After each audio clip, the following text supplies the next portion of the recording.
I transferred $10,300 to help my family fix the roof, then got a call from my cousin. "By the way, you're not invited to the housewarming. It's mostly close family." My mom added, "You'll understand someday." I just smiled, froze the renovation account, and pulled my name from the mortgage. By morning, I had 42 missed calls, and they were outside, screaming through the intercom. I asked what day's the housewarming. There was a pause on the other end. My cousin Mia's voice came back lighter, almost rehearsed. "Oh, you're not invited. It's just close relatives." I thought she was messing with me. I even chuckled a little. But she didn't say anything else. Just sat there in the silence like it made perfect sense. Then, like they'd rehearsed it, my mom's voice floated in from somewhere behind her. "You'll understand someday." I didn't say a word. I just ended the call. It wasn't even about the party. Not really. It was the fact that they'd been blowing up my phone for weeks, begging for help, dragging me into another crisis I didn't create. And once I gave them what they wanted, again, I was disposable. A helpful stranger, not family. The house was bought with a mortgage 6 months earlier. It was old, someone else had lived there, and they knew it needed work. But Mia wanted it. She called it charming. My mom said it had good bones, and my dad acted like they'd stumbled on a once-in-a-lifetime deal. Problem was, the roof was barely holding on. First rainstorm, there were leaks in the hallway and the upstairs bedroom. Then the ceiling started to sag above the laundry room. That's when the begging started. I said no at first. I reminded them I'd already helped them qualify for the mortgage by co-signing. That alone should have been enough. But Mia wouldn't let up. My mom called crying. My dad, who almost never asks me for anything, said they were desperate. That they'd pay me back, that they'd put it in writing. They just needed $10,300 for the roof repair, and then they'd be fine. I told them straight up, this is the last time. I meant it. And I made sure they heard it. But they got the money, sent me updates, acted grateful, and then just cut me out like I was nothing. Not even a chair at the party. That's what really got to me. They didn't just forget. They made a choice. So I logged into the contractor's payment portal and froze the account. Every dollar I transferred was still untouched. Then I went further. Called the mortgage company and had my name removed. They could carry it on their own. I wasn't interested in being the invisible safety net anymore. The next morning, I woke up to 42 missed calls. Mia, my mom, my dad, even a few numbers I didn't recognize. My phone lit up with texts that started polite, then turned into full-blown panic. By noon, they were outside my building. I watched them from my window, 5 floors up. My mom was yelling into the intercom, my dad pacing, Mia sitting on the front steps like this was all some misunderstanding. I didn't go down. I didn't even answer the buzzer. I just stood there, holding my coffee, and realized something I probably should have known a long time ago. This family only remembers you when they need you. And they forget fast. They showed up again around 7, just the two of them this time. I didn't even have to ask who it was when the buzzer rang. There was something about the rhythm, quick, urgent, like they were trying to stop themselves from giving up. I buzzed them in without saying anything. They didn't yell. No demands, no theatrics. Just walked in like they'd been invited. My dad paced. My mom sat down like she was settling into a doctor's office chair. It was awkward for a full minute before either of them spoke. My dad cleared his throat. "If the contractor's account is frozen," he said, "and your name's off the mortgage, then, look. Just lend us the $10,300 directly. Please. We'll pay you back. We can sign something." He said it like he was offering a fair deal. My mom added, "You want to do things officially? Fine. Let's do it. We'll write a contract." I didn't answer right away. I just sat there staring at them, thinking about how fast things had turned. A week ago, they were acting like I was some stranger who didn't deserve an invite to their big celebration. Now they were trying to look responsible. Honest. It would have been easier to say no. It would have felt better. But I also knew what would happen next. If they couldn't get the money, the roof wouldn't be fixed. They'd start missing mortgage payments. The house would start falling apart. Eventually, they'd come knocking with bags and stories, asking to crash at my place. For a few weeks, that wasn't going to happen. So I said yes. Not because I trusted them, but because I wanted to control what came next. I told them I'd transfer the money under one condition, written agreement, signed by both of them, and I wanted it reviewed by someone neutral. They looked surprised but nodded. They agreed too easily, which made me even more suspicious. But 2 days later, we sat down in my living room and signed a simple contract. They'd repay me in monthly installments, starting 60 days after the money hit their account. The contractor got paid the same day. Repairs started a week later. Things were quiet after that. Not warm. Not tense. Just quiet. My parents didn't call unless they had to. Mia vanished completely. I saw some pictures online of her throwing mini get-togethers in the yard under the new roof, smiling with neighbors like nothing ever happened. No mention of me. Then one weekend, my Uncle Mark came into town. He's my mom's brother, older by 10 years, never married, and never really involved in family drama. He has this way of watching people. He doesn't speak much, just listens, and you always feel like he's 2 steps ahead of the conversation. He stopped by their place to see the renovations. They gave him the full tour. New shingles, clean gutters, fresh drywall in the upstairs hallway. He said my mom offered him a grilled cheese and tomato soup, and they were chatting like everything was perfect. What they didn't know was that he wasn't in the bathroom when they thought he was. He was standing in the hallway, just out of view. That's when he heard them. My dad asked if I'd been bothering them about the contract yet. My mom laughed and said, "Oscar still thinks we're going to pay him back. Let him. He owes us more than that for everything we've done for him." Then she said, "He'll get over it. He always does." My uncle didn't walk in right away. He just stood there, listening, trying to decide if he should interrupt or let them keep talking. Eventually, he stepped in like nothing had happened and sat down to finish lunch. The next day, he called me and asked if we could meet. Said he had something important to talk about. We met at this small diner off the highway. He sat across from me with his hands folded on the table and told me the whole thing, word for word, what he'd heard, what they said, the tone they used. I didn't interrupt. I just listened. When he finished, he leaned back and said, "What money were they even talking about?" So I told him. Everything. The $10,300. The contract. The promise. The timeline. He didn't say much after that. Just looked at his coffee like he was trying to decide whether to keep drinking it or throw it in the trash. I didn't sleep that night. Not out of anger, out of clarity. Everything made sense now. The fake politeness. The sudden cooperation. It was all theater. They never intended to pay me back. They were just waiting for me to forget. But I don't forget. I called a lawyer the next morning. Part 3, the filing. I handed my lawyer the whole file in a manila folder. The contract. The bank statements. Text confirming the amount. He didn't even blink when I said the amount, $10,300. I guess when you handle family lawsuits regularly, nothing surprises you. He read everything carefully, nodding as he flipped through the pages. "They signed this willingly?" he asked. I nodded. "And they haven't paid a single installment? Not even a conversation about it?" I said. He leaned back in his chair. "All right. We'll give them a chance to respond officially. But if they don't, we file." He drafted a formal demand letter, clean, precise, and polite in the most threatening way. It outlined the terms of the contract, their failure to pay, and gave them 15 days to respond or resolve the matter. We sent it to both my parents' address and their email.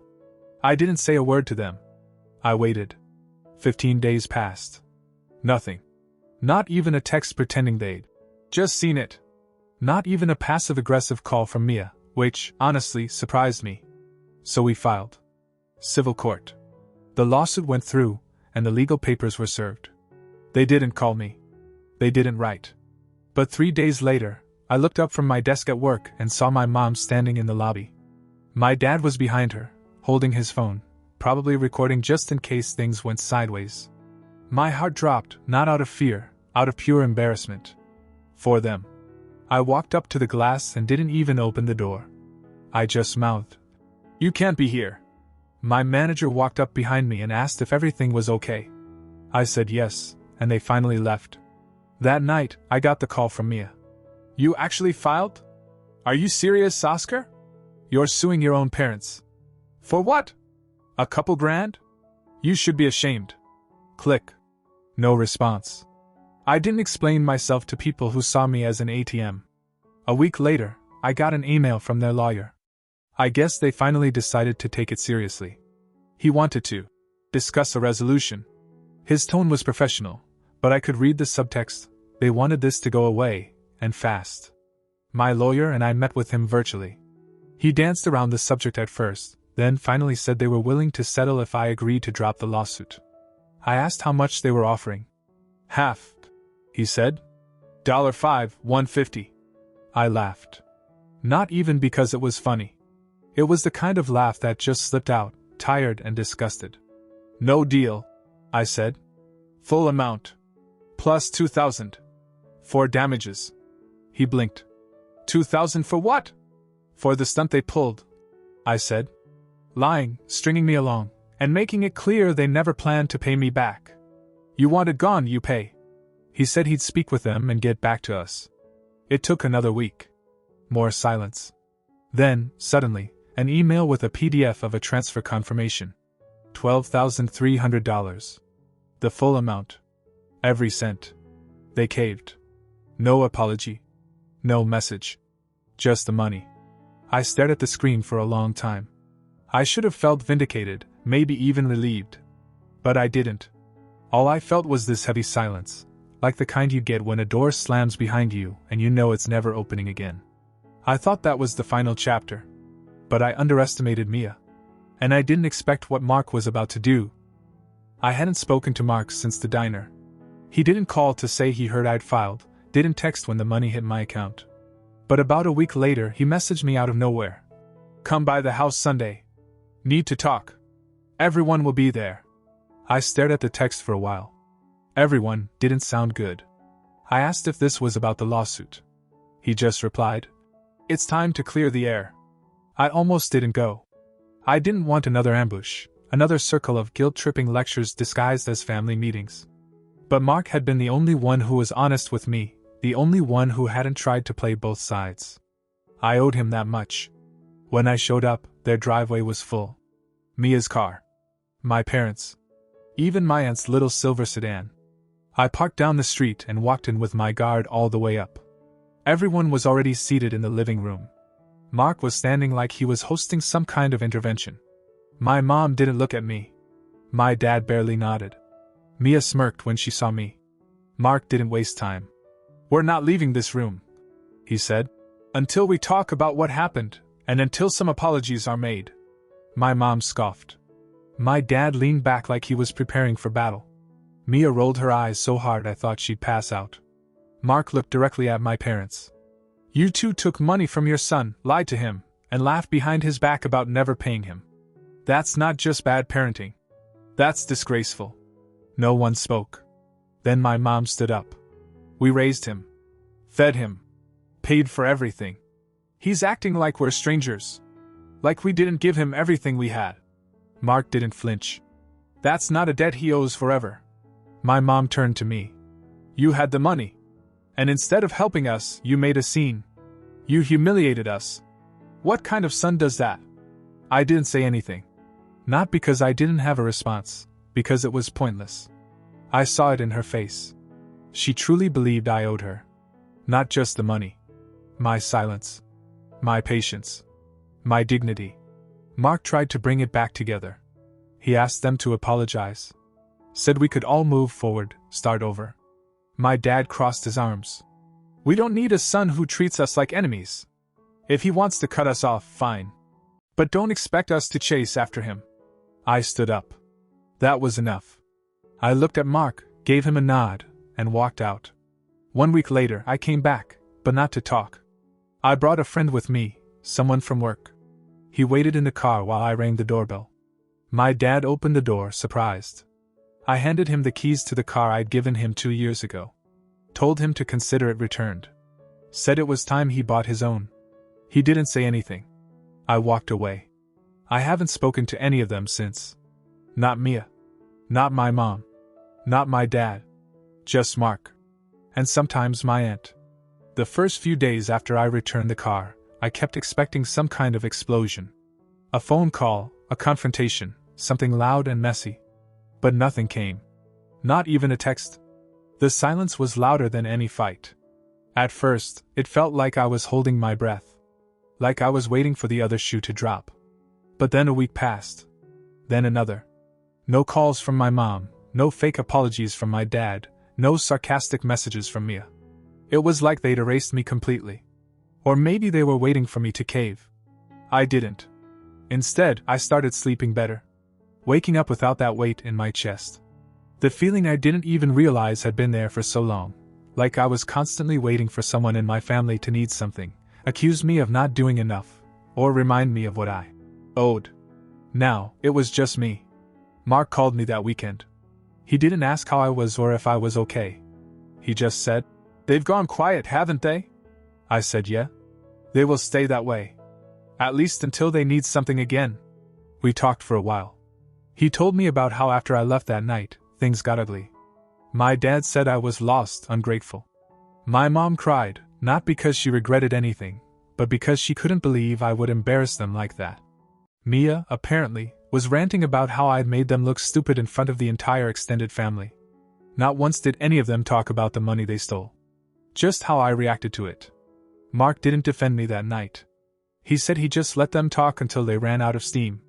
Then he left and hasn't been back since. My aunt, his wife, told them straight up they brought it on themselves. They didn't take that well either. A few days later, I got an envelope in the mail. No return address, no note.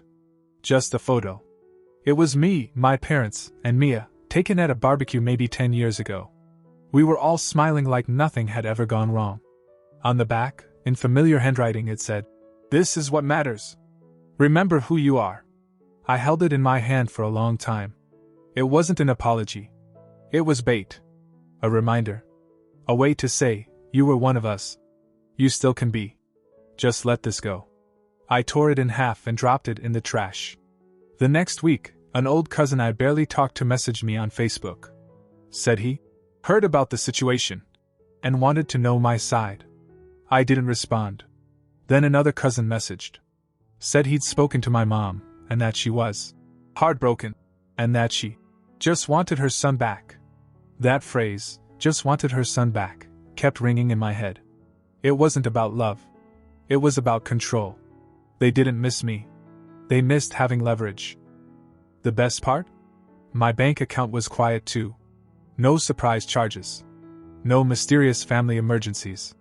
No Venmo requests. Just stillness. Mark and I met up for dinner a few nights later. He ordered a steak. I stuck with pasta. We didn't talk about the lawsuit, or the car, or the photo in the mail. But as we finished, he looked up from his plate and said, "Mia's not done." I asked what he meant. "She's still talking," he said. "Trying to rally people. She says you ruined everything.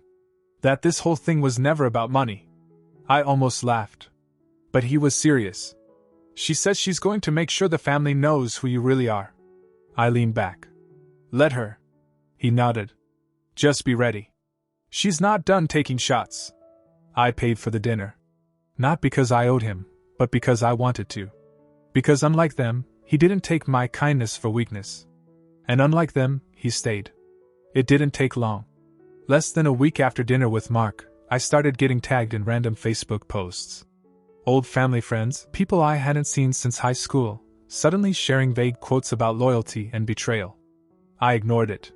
But then came the message from a girl I'd barely remembered from childhood church events. "Hey, I heard what's going on. Are you really suing your own parents?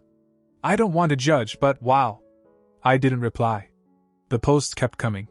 Someone shared a photo of Mia and my parents standing under the newly finished roof with a caption.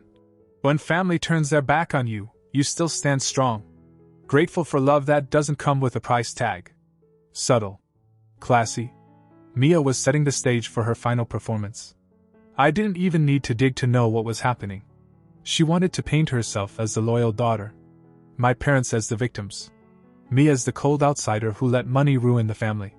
What she didn't realize is that by then, I didn't care. But Mark did. One Sunday, he invited me over again. This time, just a quiet dinner with him and my aunt. No surprises.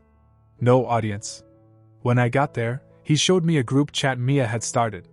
She'd pulled in cousins from both sides, a few uncles, even some people who weren't even technically family. Her first message was a wall of text accusing me of destroying the family with lawyers and ultimatums. She claimed I was unstable, bitter, that I'd threatened my parents and manipulated Mark. Mark had said nothing in the chat. Just let it run. But now, he was done. I'm putting a stop to this, he said. Not for you. For me. I'm not sitting by while she rewrites the story. The next week, he called a family meeting. But this one was different. It was at his house, his rules, and only people who agreed to listen, really listen, were invited. I didn't want to go. He said I didn't have to. But I did. We sat in his living room again. My aunt, 2 cousins, and an uncle I hadn't spoken to in years were all there. My parents didn't show. Neither did Mia. Mark stood and spoke first. Calm. Direct. He told them everything.